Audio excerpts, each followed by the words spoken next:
আসছে 14ই ফেব্রুয়ারি প্রেমিক প্রেমিকাদের জন্য একটি বিশেষ আকর্ষণের দিন, যা ভ্যালেন্টাইন্স ডে বা ভালোবাসা দিবস নামে বিশ্বব্যাপী পরিচিত। প্রেম ভালোবাসা পবিত্র হলেও ভ্যালেন্টাইন্স ডে নামে এটাকে অপবিত্র নষ্টামির কাজেই ব্যবহার করা হচ্ছে।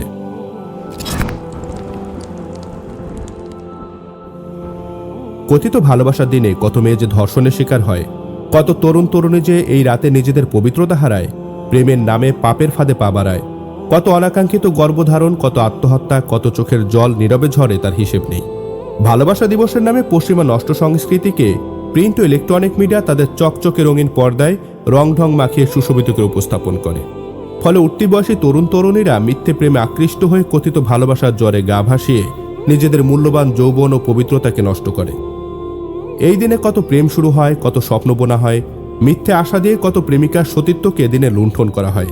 আবার এই প্রেমই কতজনকে ভালোবাসার আগুনে জ্বালিয়ে পুড়িয়ে জীবনকে ছাই করে দিয়েছে, তা কি আমরা জানি? আজ আমরা উন্মোচন করব ভ্যালেন্টাইন্স ডে সেই অন্ধকার দিক, যা হলুদ মিডিয়া আপনাকে কখনোই দেখাবে না। ভ্যালেন্টাইন্স ডের উৎপত্তির ইতিহাস।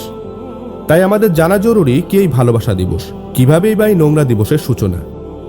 উইকিপিডিয়ার তথ্য মতে 269 সালে ইতালির রোম শহরে সেন্ট ভ্যালেন্টাইন নামে একজন খ্রিস্টান পাদ্রী ও চিকিৎসক ছিলেন।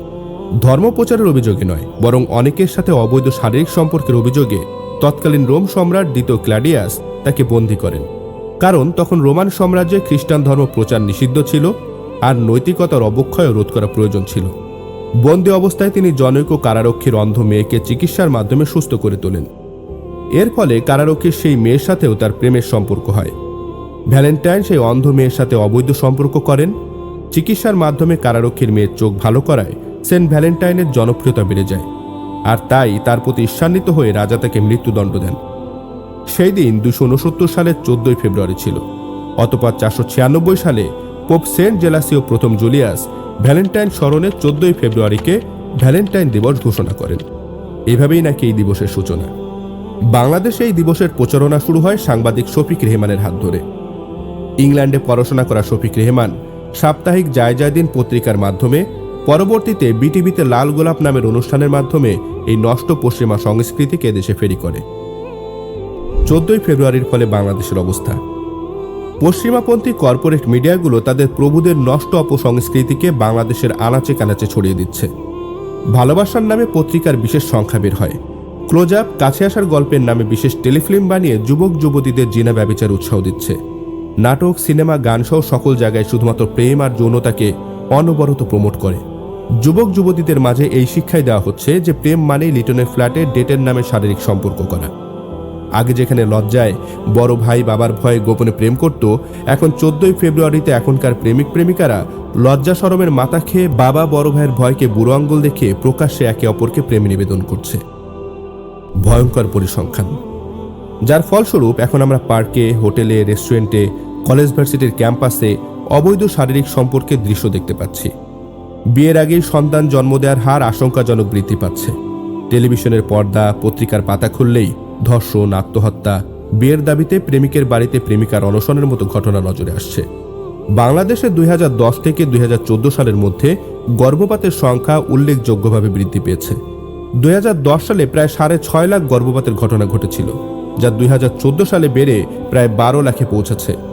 এই সময়কালে প্রতি 1000 নারীর মধ্যে 29 জন নারীর অবৈধ গর্ভপাতের হার দাঁড়িয়েছে। মিডিয়ার মিথ্যা জগৎ। মিডিয়া আপনাকে দেখাবে চকচকে প্রেমের গল্প, কিন্তু তারা কখনো দেখাবে না ভ্যালেন্টাইন্স ডে রাতে ধর্ষিত হওয়া অসহায় মেয়েগুলোকে, অবৈধ সম্পর্কের পরিণতিতে জন্ম নেওয়া সেই শিশুগুলোকে, প্রেমের ফাঁদে পড়ে জীবনকে ধ্বংস করা মানুষগুলোর চাপা পড়া কষ্টগুলোকে। ভালোবাসার পরিণাম। কিন্তু আমরা কি জানি এই ভালোবাসার পরিণতি কেমন? আসুন একটা ঘটনা বলে আলোচনা শেষ করি।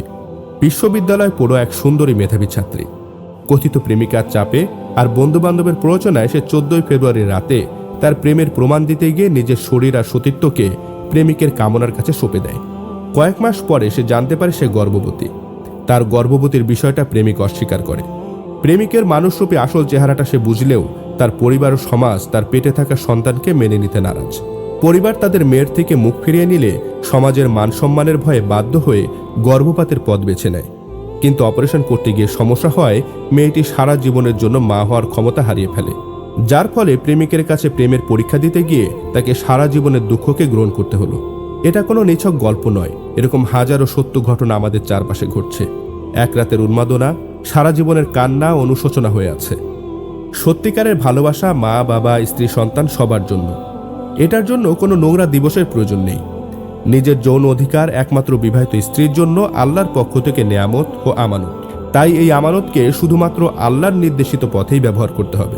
কিন্তু পাশ্চাত্যের নোংরা মানুষগুলো আমাদেরকে তাদের মতো মানুষরূপী পশু বানিয়ে আমাদের সমাজকে জারজ সন্তানে ভরপুর করতে চায়। তাই আসুন আমরা ভালোবাসা দিবসের নামে নোংরামির দিবসকে বয়কট করি। এর বিরুদ্ধে অনলাইন অফলাইনে সচেতনতা বৃদ্ধি করি। নিজের পবিত্রতা রক্ষার পাশাপাশি অন্যান্য মুসলিমদেরকে এই ভ্যালেন্টাইন্স ডে নোংরামি থেকে রক্ষা করি। আল্লাহ ভালোবাসেন তাদের যারা তাওবা করে। আল্লাহ ভালোবাসেন তাদের যারা পবিত্রতা বজায় রাখে। আল্লাহর ভালোবাসা অপেক্ষা উত্তম ভালোবাসার কি হতে পারে?